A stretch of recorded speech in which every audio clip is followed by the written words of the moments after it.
परम संत कृपाल सिंह जी महाराज, आध्यात्मवाद के सूर्य।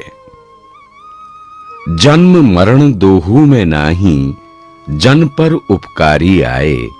जिये दान दे भक्ति लायन, हरि स्यों लैन मिलाए।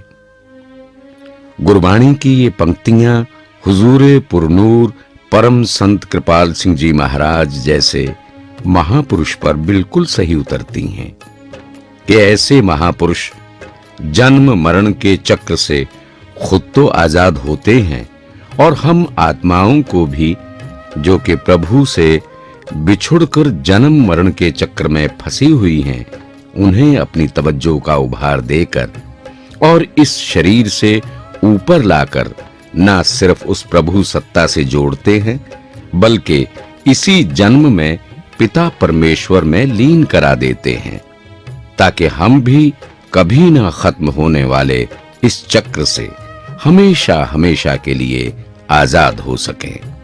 यही काम है उनका, जिसके लिए वो इस दुनिया में आते हैं। ऐसे प्रभु रूप और चलते फिरते खुदा परम संत कृपाल सिंह जी महाराज का जन्म 6 फरवरी 1894 को जिला रावलपिंडी के छोटे से गांव सैयद कसरा में एक प्रतिष्ठित सिख घराने में हुआ।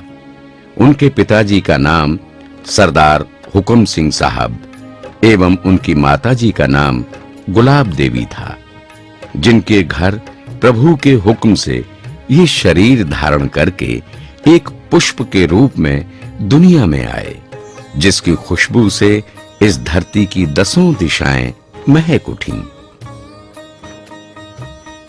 अगर हम परम संत कृपाल सिंह जी महाराज के बचपन के जीवन पर एक नजर डालें, तो हम पाएंगे कि उन्हें आम बच्चों की तरह खेल कूद में कोई रुचि नहीं थी।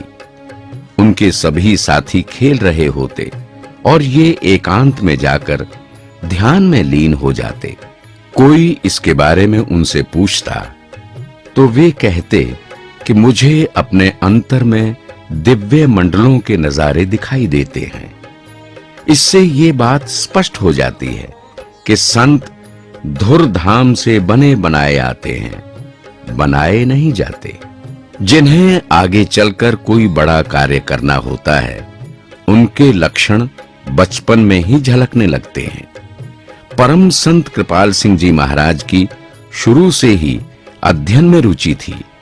किताब पढ़ने की ऐसी लगन थी कि विद्यार्थी जीवन में इन्होंने 4 लाइब्रेरी की पुस्तकों को पढ़ लिया था।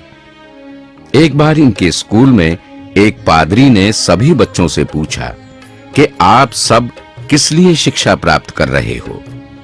सभी ने अलग अलग जवाब दिए, डॉक्टर, इंजीनियर, पुलिस अफसर आदि। लेकिन जब इनसे पूछा गया तो इन्होंने कहा कि मैं ज्ञान प्राप्त करने के लिए पढ़ रहा हूं। महान निर्णय।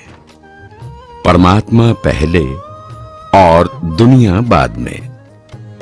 परम संत कृपाल सिंह जी महाराज ने जब 10वीं कक्षा पास की तो इनके सामने सवाल आया कि मेरे जीवन का मुख्य ध्येय क्या है। इस प्रश्न का हल निकालने के लिए इन्होंने जीवन के हर पहलू पर अच्छी तरह से सोच विचार किया और अंत में यह निर्णय लिया कि परमात्मा पहले और दुनिया बाद में। जमाने के रिवाज के अनुसार आपका विवाह माता कृष्णावंती जी के साथ छोटी उम्र में हो गया। आपका जीवन और रहन सहन बहुत सादा था। अपने सत्संगों में भी वो अक्सर फरमाया करते थे कि सादगी से भरपूर जीवन रूहानियत में तरक्की के लिए बहुत ही जरूरी है। आपके 2 पुत्र हुए। बड़े पुत्र का नाम दर्शन सिंह व छोटे पुत्र का नाम जसवंत सिंह था। प्रभु को पाने की तीव्र लगन आपके अंदर बचपन से ही थी, जिसके फल स्वरूप आपने दुनिया की सभी धर्म ग्रंथों का निष्पक्ष भाव से तुलनात्मक अध्ययन किया। और इसी नतीजे पर पहुंचे कि बिना पूरे गुरु के ये रास्ता तय नहीं हो सकता।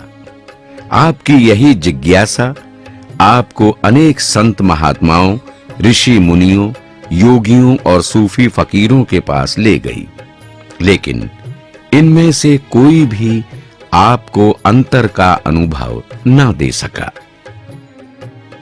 अपने गुरु हुजूर बाबा सामन सिंह जी महाराज के चरण कमलों में जाने से 7 साल पहले अर्थात सन 1917 से ही परम संत कृपाल सिंह जी महाराज को अपने अंतर में हुजूर के दर्शन होने लगे थे।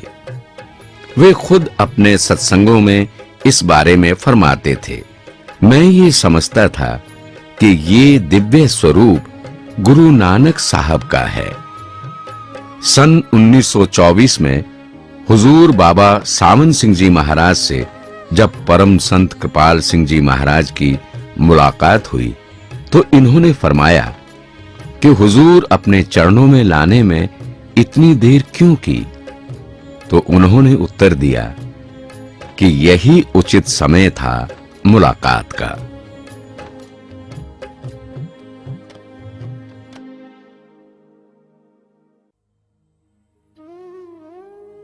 वर्तमान समय का महान धर्म ग्रंथ गुरुमत सिद्धांत परम संत कृपाल सिंह जी महाराज ने हुजूर बाबा सामन सिंह जी महाराज की आज्ञा से लिखा, जिसमें संतों की शिक्षा के साथ-साथ विश्व के प्रमुख धर्म ग्रंथों का सार प्रस्तुत किया गया है। उनके इस कार्य में महाराज जी के बड़े सुपुत्र दर्शन सिंह जी ने उनको भरपूर सहयोग दिया। अपने गुरु हुजूर बाबा सामन सिंह जी महाराज के हुक्म के अनुसार परम संत कृपाल सिंह जी महाराज ने रूहानियत का काम शुरू किया और सन 1951 में दिल्ली में सामन आश्रम की नींव रखी।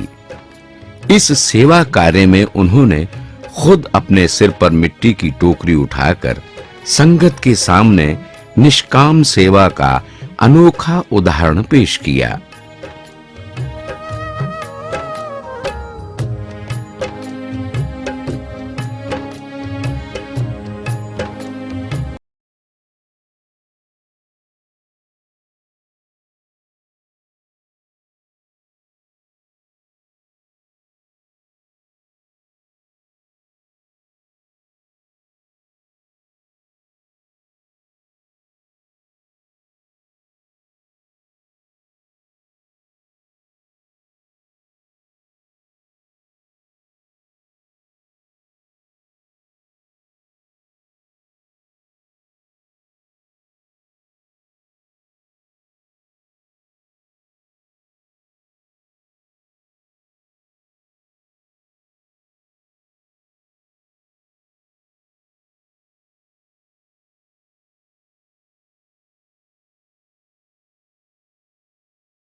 मानव एकता सम्मेलन का आयोजन किया, जिसमें विभिन्न धर्माचार्यों, सामाजिक व राजनैतिक नेताओं के अलावा तत्कालीन प्रधानमंत्री श्रीमती इंदिरा गांधी जी ने भी भाग लिया।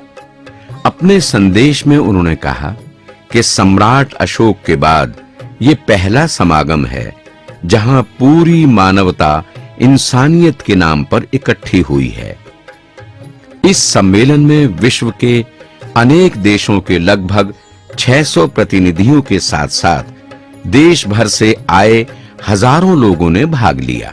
इस सम्मेलन में महाराज जी ने फरमाया कि मैं सतयुग की किरणों का आगाज होते हुए देख रहा हूं। परमात्मा को रब्बुल आलमीन कहा गया। क्या वो सब आलमों का परमात्मा, सब कौमों और मजहबों और मुल्कों का परमात्मा, वो आस्तिकों का भी परमात्मा है, और जो उसको नहीं मानते